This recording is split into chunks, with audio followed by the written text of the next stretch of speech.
I used to think I would become an adult the minute I would turn 18. But do you suddenly become wise, independent, and able to handle all of your childhood traumas simply because you blew out a few candles? And not really.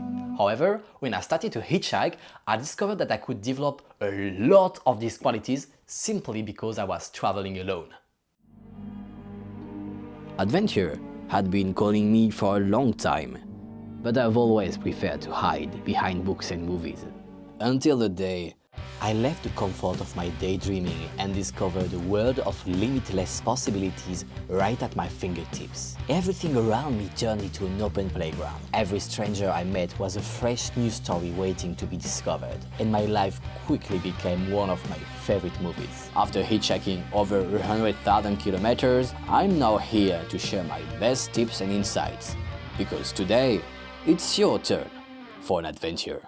If it often seems comforting to have a partner for your adventures, you will find there are so many reasons to be your own partner.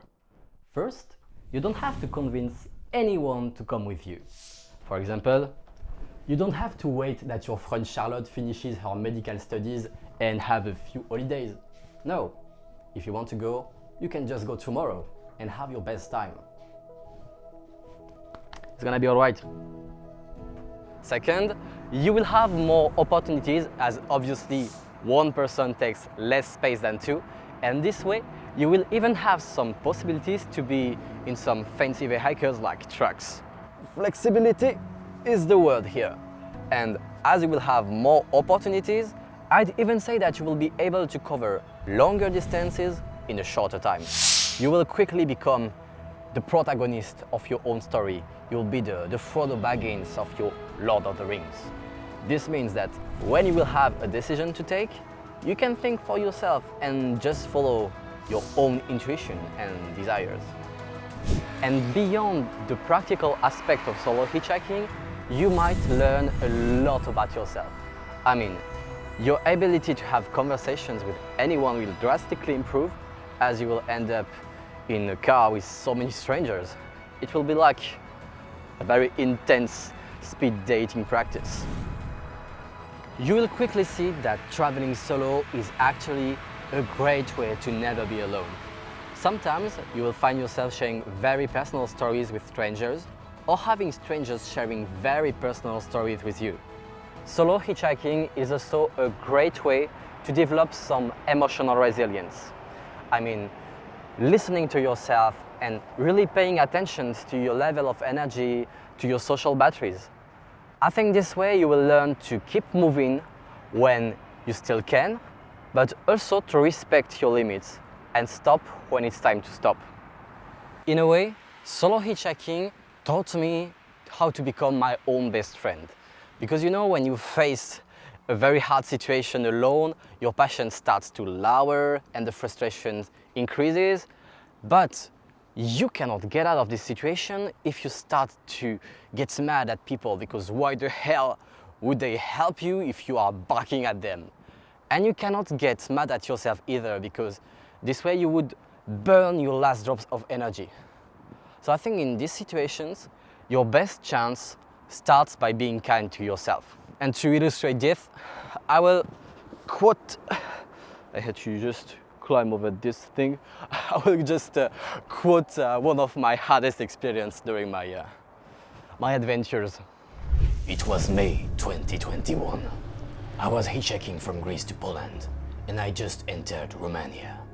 When I passed the border, well, I got attacked and bitten by a dog. Small bite, yes, I still could walk, but deep enough to need some anti-rabies vaccine and to bring back my good old phobia of dogs. I had to cross the whole country, and you should be aware that Romania is full of stray dogs. I was in the middle of a trip, tired, and this incident made me quite upset and stressed. I needed some rest and safety, but I didn't really pay attention to this. I kept on hitchhiking every day, and when I passed Bucharest, I got a lift from a truck that ran out of fuel and had to leave me in a lost place. I did walk a bit to get closer to the entrance of the highway, but when I got there, two things. First, Almost no cars entered the highway from here, and then you had some stray dogs coming on my way back, so I could not go back. It was one of those moments where I felt a mix of rage and anxiety that was so high that I needed to scream all the French swear words I knew. I felt a bit better after that, and I started to hitchhike the cars from the highway.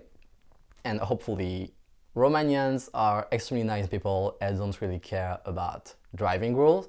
So there was a guy who was driving 120 kilometers hours like speed, and he just slowed down on the highway, and I had to run 50 meters to reach his car. And thanks to this guy, I got to a hotel in some lost city of Romania, and there I could really observe myself. I was alone in a country I barely knew. One of my biggest fears with dogs actually came true. I was doing hundreds of kilometers every day. I acknowledged the fatigue and the stress. I told myself I was proud of all the efforts I did. And then I asked myself if I really needed to rush to Poland. And obviously I didn't. So I could lower my goals and take more time to rest. Taking this decision gave me some extra energy to move to the next city, Cluj. I had an old friend there. Some familiarity would feel good. And surprisingly, I had one of the best experiences I ever had with hospitality in Cluj. After 1 week in this city, I felt fresh again to go back to the road.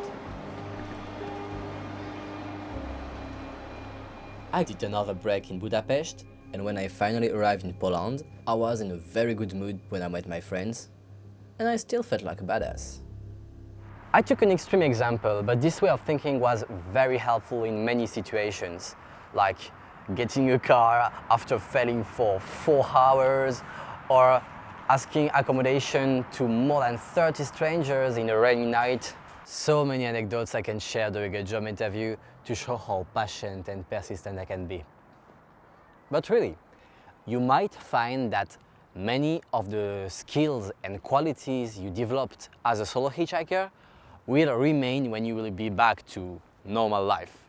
Hitchhiking can simply be one of the first chapters of your own legend, and up to you to write what will come next. So be sure to watch my other tutorials about how to hitchhike, subscribe and like this video. Thanks a lot for watching, and see you on the road.